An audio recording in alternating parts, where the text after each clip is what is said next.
It was all about influencing our behaviour. In other words, it was, and still is, manipulation of the masses. They said it in our face, but for some reason, the people didn't hear it. Once fear is struck, ears are closed. We, the people, were forced to wear face masks, even though they all knew they offered no protection whatsoever. The elite cabal members and their puppets in high places pretend to wear masks, or they don't even bother at all. They are obviously above the law.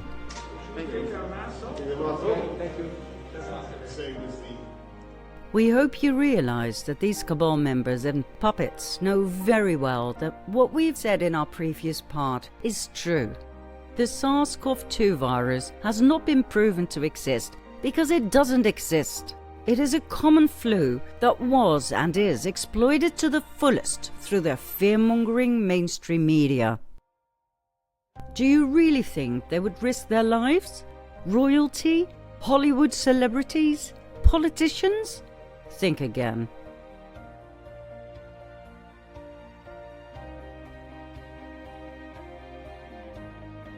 If there truly was a deadly virus out there, they would be the first to wear a mask, to wash their hands, to keep social distancing, and to self-quarantine. They are showing you it is all fake.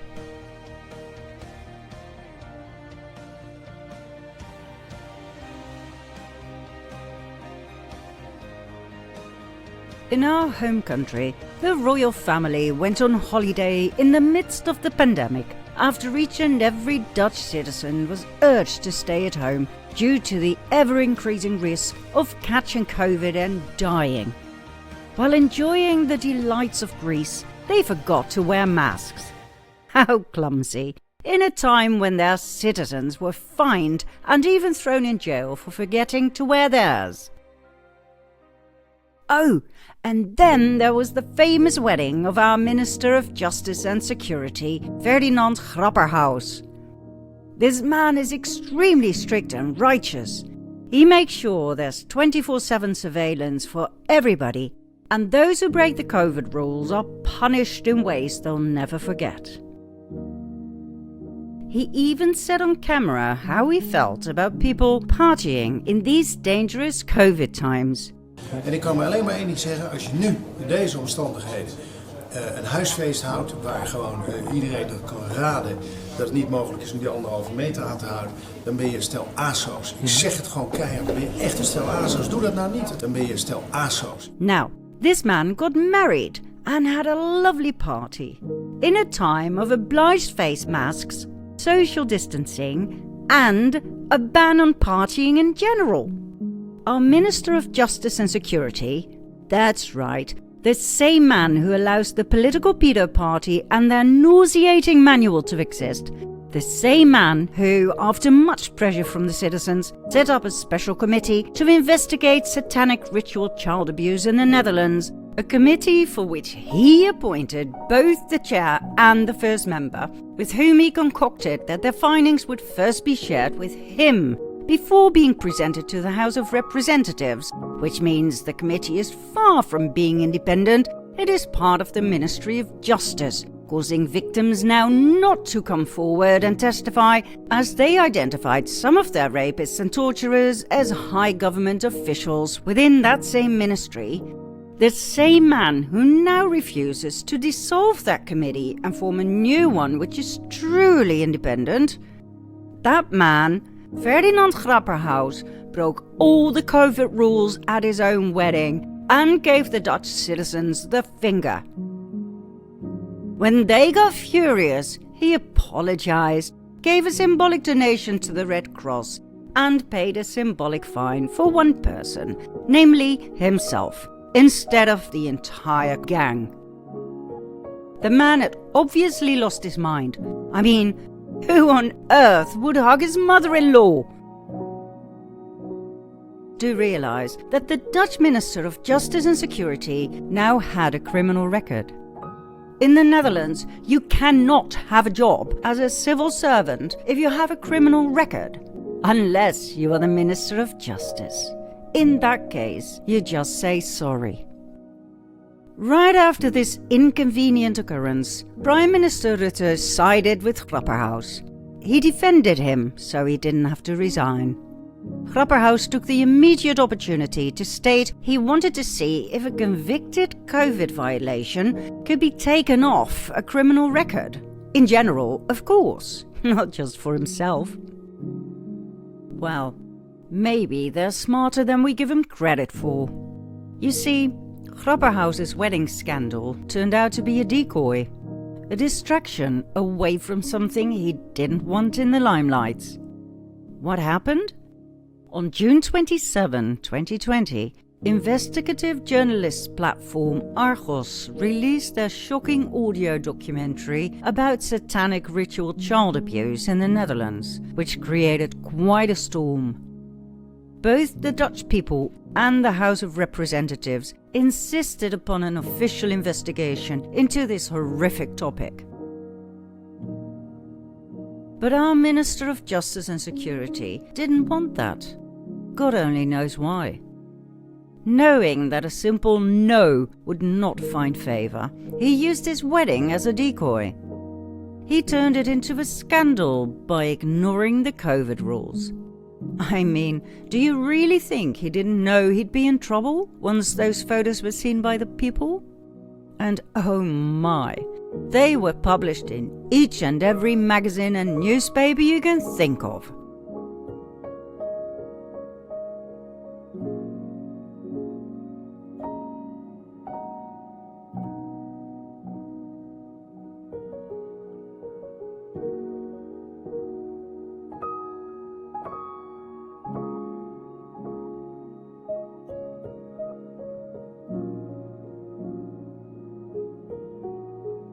Five days later, Grapperhaus quietly wrote a letter refusing to set up a committee to investigate satanic ritual child abuse. Instead of listening, as our Minister of Justice, for God's sake, to the horrific accounts of the victims who had stepped forward after hearing the Argos documentary and realizing they were not alone, Grapperhaus denied them everything, indirectly calling them insane liars. But nobody noticed because of the wedding scandal. It was only because of some persistent people that Grapperhaus formed the committee that is now under fire.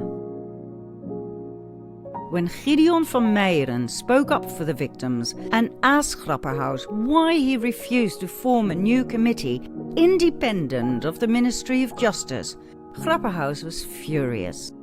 When van Meijeren pointed out, once again, that some of the alleged offenders are working within his ministry, this was his response. Dit accepteer ik niet. Dat zeg ik tegen de hele Kamer. Echt, ik accepteer het gewoon niet. Ik vind het schunnig. Please stay safe, Gideon. You are one of the very few who give the people a voice. There are not many heroes out there, but you are definitely one of them. That's the Netherlands these days, my friends, with our own version of the bold and the beautiful. This artistic wall cost the Dutch taxpayer €200,000. A common joke in the Netherlands is, can somebody please throw a hit for a change? Back to our storyline. Like we said less than 10 minutes ago and in our previous episode, all of this was just a behavioural experiment. Phase 1 went just as they had expected. The majority of the population was now wearing a mask, like good, obedient citizens. We, the people, were told to only buy the non-medical masks, as the real ones were only for surgeons to use. On the packaging of the non-medical masks, one can read they offer no protection against COVID-19 viruses. But guess what? People obeyed. The majority of the people the cabal so looked down upon complied with their ridiculous rules as part of their behavioral experiment, the new normal. This is a safe place, so you can take off your mask. But when you need to go to the toilet and you stand up to leave your seat, you are highly contagious and you are in mortal danger, so you must put it back on. In our home country, it was the NS, Dutch Railways, that started the mask mandate. People who disobeyed were violently thrown out of the train, either by the ticket inspectors or by the police.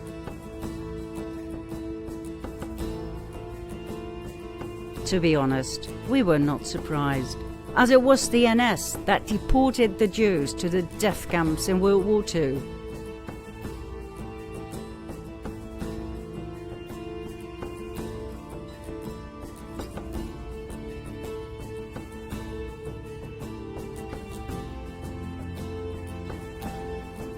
The NS has always been more interested in profit than in ethics.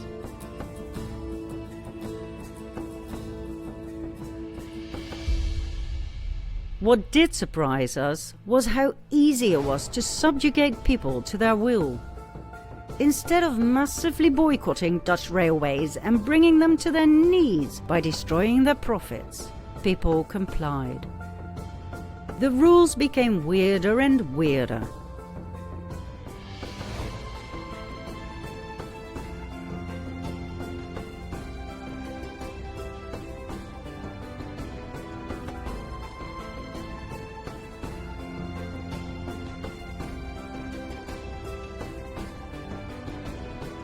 We now had to wear a mask at the beach too. If all coronaviruses are spread via aerosols, meaning by exhaling, sneezing or coughing, wouldn't it all just disappear into thin air at the beach? But then again, who were we to question the capabilities of the doctors on TV or our governments, who had our best interest at heart, So, wear your damn mask at the beach. Those who disobeyed were arrested and dragged into a police van, with violence if needed. After all, it was for your own health. We could have known the doctors on TV were paid by those who made massive profits from the COVID project. The Bill and Melinda Gates Foundation, the Rockefeller Foundation, and all the other so-called philanthropists we exposed in our previous parts. Do you really think they would allow independent scientists to speak to the public? Of course not. The first thing they would say is, look, a virus is way too tiny to be withheld by a mask. They would show scientific evidence to prove it. That was not the idea. The idea was to see how easy it was to terrify and suppress the people, to take all their freedoms away, one by one, so they wouldn't notice it, and then finally to get rid of them once and for all. And it worked. Fear kept them submissive and right where they belonged, bent and about to break under the oppression by the cabal. As time went by, the warning signs were extended to shopping centres, parks, even to ancient sites. Now, it's not that we underestimate the importance of science in general.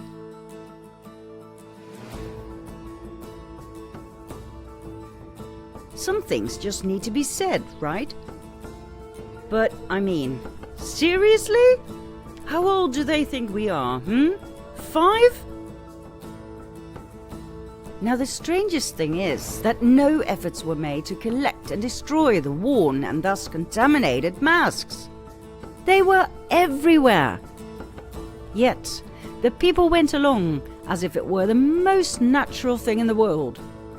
They had been successfully brainwashed into believing that COVID-19 was highly contagious and dangerous, yet contaminated masks did not have to be handled as such.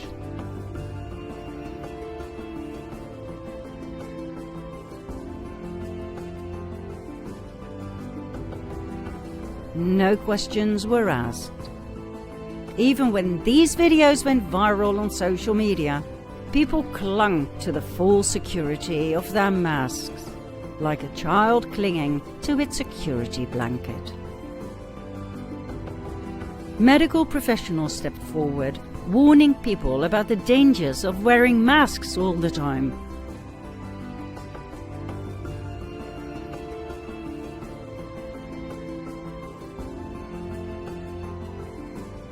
They pointed out the chronic lack of oxygen that could cause fatigue, headaches, dizziness.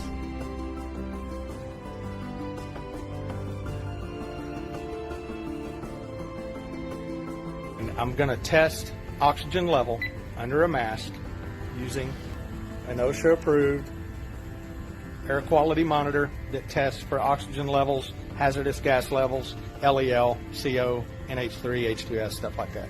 This monitor's bump tested every day. It's calibrated every 30 days.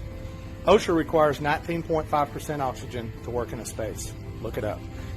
Normal oxygen levels is anywhere from 20 to 21, right in that area. So I'm gonna do a little test here. I'm gonna put the sampling tube at the corner of my mouth, and I'm not exerted, I'm just standing here. So we're gonna put it right here. That's going straight to the air quality monitor.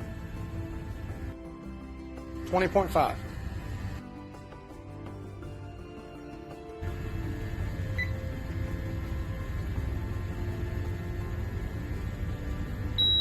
You can hear the alarm going off. That means that there is a hazardous atmosphere. And we'll see what the levels are.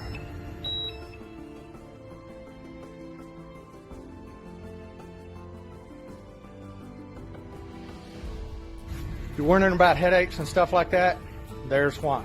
Because you're not getting enough oxygen.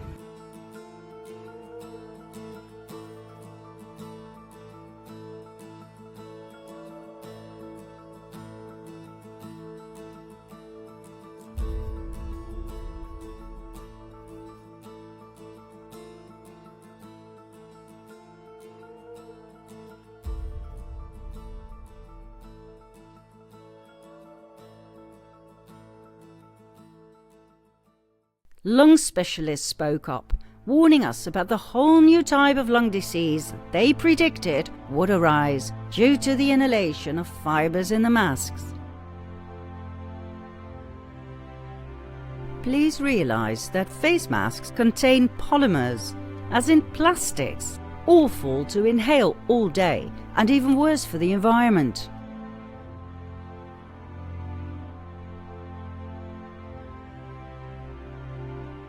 Or they contain PTFE, a carcinogen made from synthetic fluoride and linked to a variety of health issues, including cancer.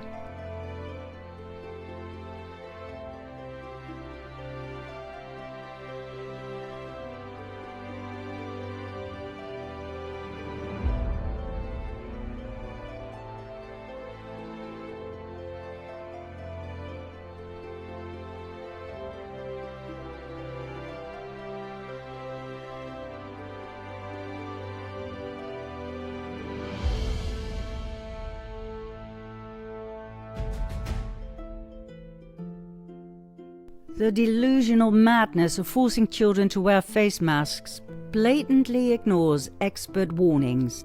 The child needs the brain to learn, and the brain needs oxygen to function. We don't need a clinical study for that. This is simple, indisputable physiology.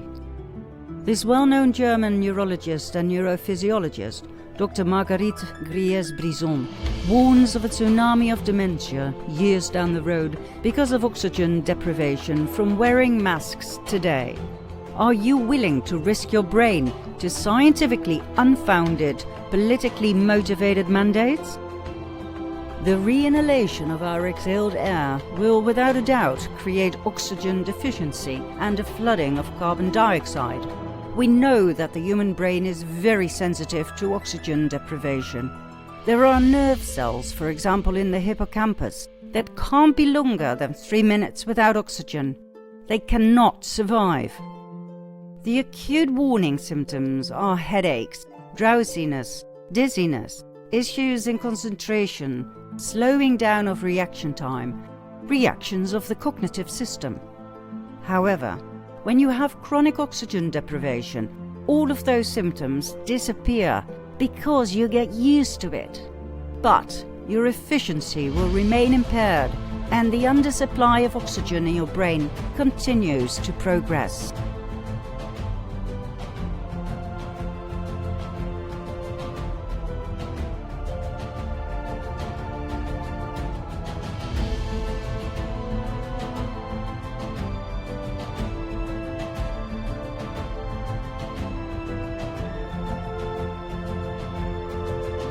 Pediatricians stepped forward.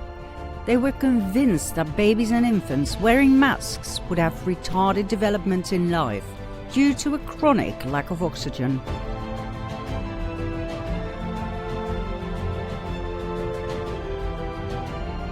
They all warned us.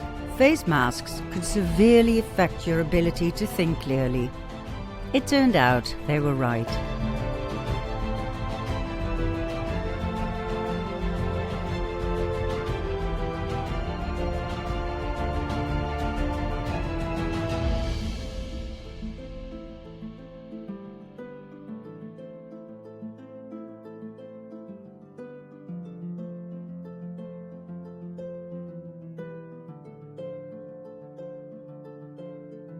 Some police officers, too, were unable to think clearly.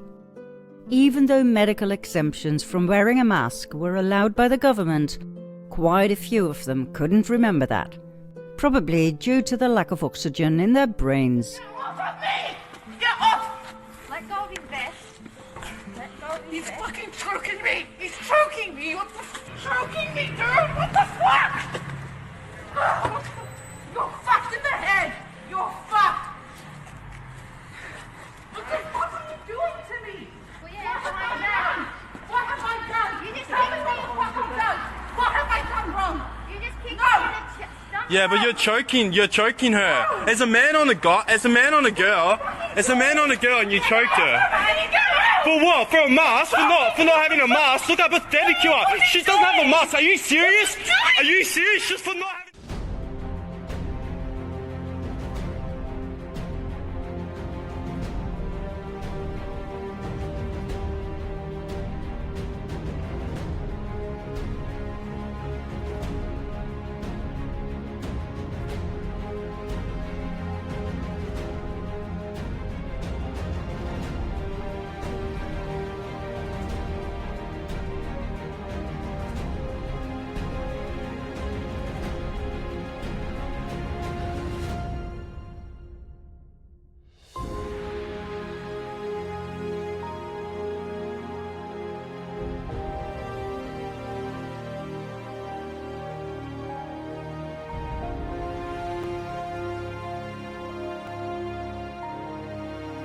The cabal had us right where they wanted us, unable to think straight, paralyzed by fear, just about ready to sell our souls for a redeeming solution to this great pandemic.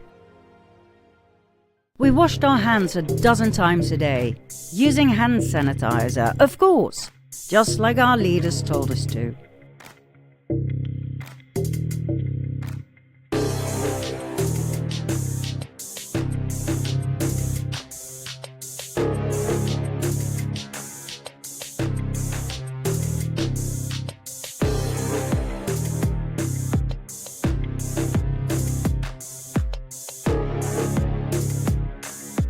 It didn't matter that our skin started blistering. It didn't matter that the hand sanitizer killed good germs too, the ones we need for a strong immune system.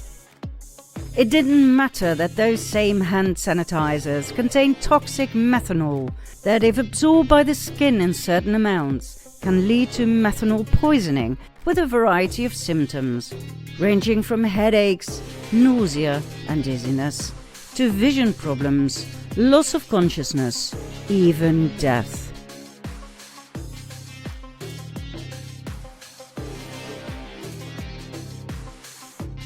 It all didn't seem to matter as fear had taken over and leaders with solutions, no matter how insane, now had the faith of the people. The COVID rules and regulations made them feel safe. However, to the great dismay of the cabal, more and more people stepped forward, uttering criticism about the COVID policies.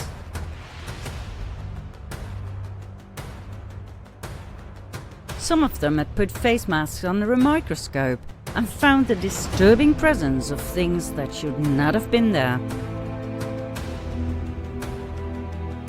What we are looking at here are called Morgellons.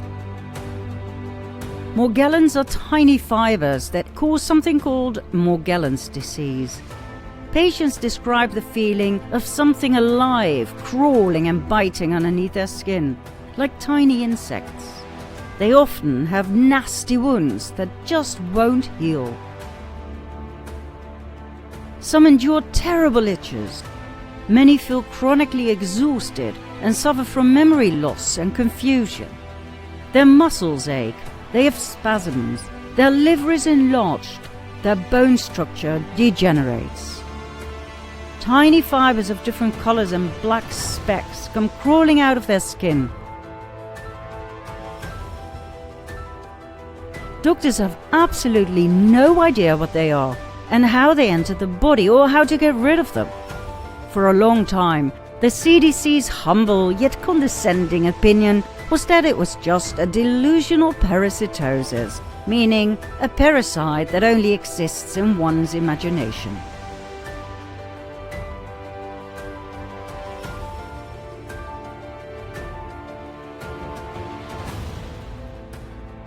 But after a lot of incoming reports, the CDC decided to change the name from delusional parasitosis to an unexplained skin condition known as Morgellons. According to Dr. Hildegard Stanninger, who studied them for years, Morgellons are not parasites, they are 100% man-made through nanotechnology. Now the creepy thing is, they can be found in places where you don't expect them. In chemtrail samples, meaning they are sprayed down on us. In face masks, nose swabs, and vaccines. You don't believe us? Let us show you the evidence, which, by the way, is very easy to find. All you have to do is a little experiment. Let's start with a mask, shall we? Place the mask over a bowl of hot water, which resembles the effect of your exhalation, hot and moisture. Now put the mask under a microscope and behold, Morgellons in your face mask. Man-made nanobot technology fibers that behave like parasites, that are activated when you breathe into your mask because of your body heat, and that react to magnets. They do not burn when exposed to extreme heat. What's more, they move towards little pieces of food left behind in your mask. What the f*** are they doing in your face mask? Do you realize that you actually inhale these things? Do we even know what they do once they are inside your lungs? The Dutch RIVM wrote about this enigma on its website. Yes, indeed there are nanoparticles in face masks, and we don't have a clue as to whether or not this has any negative effects on people. My, don't you just love their honesty? One would expect the people to wake up by now, right? We remember turning the TV on to see footage of millions of Dutch people burning their masks and celebrating their reclaimed unlimited access to oxygen. Now that even the RIVM had admitted something fishy was going on with those masks.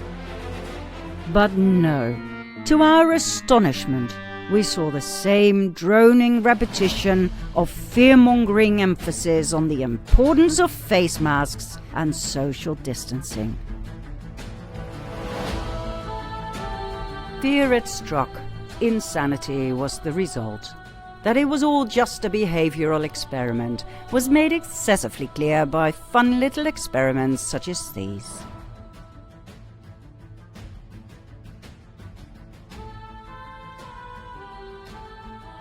What started off as a virus had turned into an IQ test.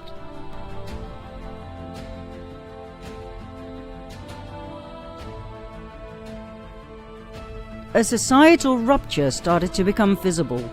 One group believed the official narrative, the other group did not, or was at least having some serious doubts.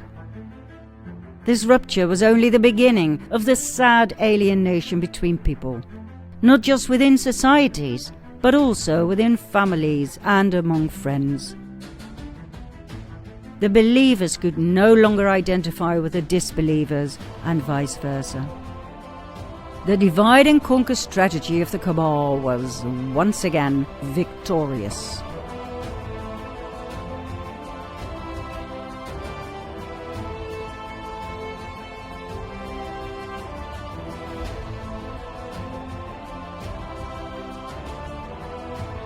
Was it enough to take away our identity, like they did in the old days with the slaves?